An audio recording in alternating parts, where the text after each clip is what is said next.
Good morning, students. Today I am going to explain about your second prose, A Nice Cup of Tea, written by George Orwell.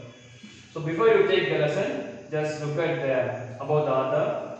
Eric Arthur Blair, 25 June 1903 to 21 January 1950. Better known by his pen name George Orwell, right? Was an English novelist, essayist, journalist, and critic whose work is marked by clear prose, awareness of social inequality, opposition of totalitarianism, and candid support of democratic socialism. Orwell wrote literary criticism, poetry, fiction, and polemical journalism. He is best known for the allegorical novella Animal Farm and the dystopian novel 1984. In 2008, The Time ranked him second on a list of the 50 greatest British writers since 1945. So, A Nice Cup of Tea, taken from the collected essays, Journalism and Letters of George Orwell, Volume 3, 1943 to 45. So, this book has been published in between your years. Okay, students, what do you think about A Nice Cup of Tea? So, the lesson speaks about which kind of sense here. As you think that is correct, the full lesson is going to tell about to make a nice cup of tea, right? Read the following essay in which George Orwell highlights the distinctive features of preparing a nice cup of tea, right? So, the author is going to give you some few tips to make a good tea, right? If you look up tea in the first cookery book that comes to your hand, you will probably find that is unmentioned, or at most you will find a few lines of sketchy instructions which give no ruling on several of the most important points. So if you take any cooking books that they have no mention to make a good tea. So here author tells like that. When I look through my own recipe for the perfect cup of tea, I find no fewer than 11 outstanding points.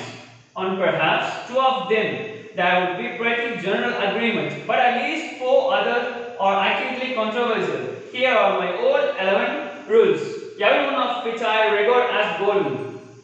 So the author is going to give you 11 points. How many points? 11 points to make a nice cup of tea, right? So 2 of them, that's good. So other is controversial, but so the author has explained 11 points. So everything is good. So we can look at one by one. First of all, one should use Indian or Ceylonese tea, right? China tea has virtues which are not to be discussed nowadays. It's economical and one can drink it without milk, but there is not much stimulation in it. One does not feel wiser, braver, or more optimistic after drinking it. Anyone who has used that comforting phrase, a nice cup of tea, invariably means Indian tea, right? The author tells to have only Indian tea, because if you have Indian tea, you will have positive vibrations and you may have optimistic thing that it's going in your mind. But if you have Chinese tea, that you won't feel like that. So that's why the author emphasized to have only Indian tea, right? We need to have bright students, because the British novelists also emphasized to have only Indian tea, right? Secondly, tea should be made in small quantities. That's in a teapot. Tea out of an urn is always tasteless, while homemade tea made in a cauldron. Taste of grease and whitewash tea pot should be made of china or earthenware. Silver or Britannia ware teapots produce inferior tea and enamel pots are worse.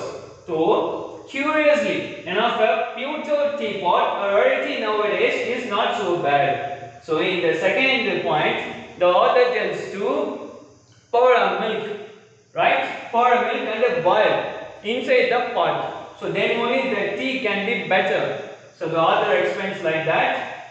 Then the Chinese pot. So I don't know, I haven't seen the Chinese pot. Have you seen? So if you have seen, just mention me. So the author tells to to pour the milk in the Chinese that pot, right? Thirdly, the pot should be warmed beforehand. This is better than by placing it on the hob than by the usual method of swelling it out with hot water. So before you boil the milk, so first of all the author tells to pour the milk inside the pot, so then only we can warm it, right? Fourthly, the tea should be strong for a pot holding a quart. If you are going to fill it nearly to brim, 6 heaped teaspoons would be about right in a time of rationing. This is not an idea that can be realized on every day of the week, but I maintain that one strong cup of tea is better than 20 weak ones, or to treat us not only like the tea strong, but like it a little stronger with each year that passes, a fact which is recognized in the extra ration issued to old age pensioners. So the fourth point, the author tells that the tea should be strong, right? So we need to have the milk only 1 liter. Here, what? What means to, I mean that the liquid quantity, right? So 6 heaped teaspoons, 6 sugars, we need to have that sugar, 6 times, right? So then, in a time of rationing, this is not an idea that can be realized on every day. So the author tells that tea must be strong to have it, right? So thereafter,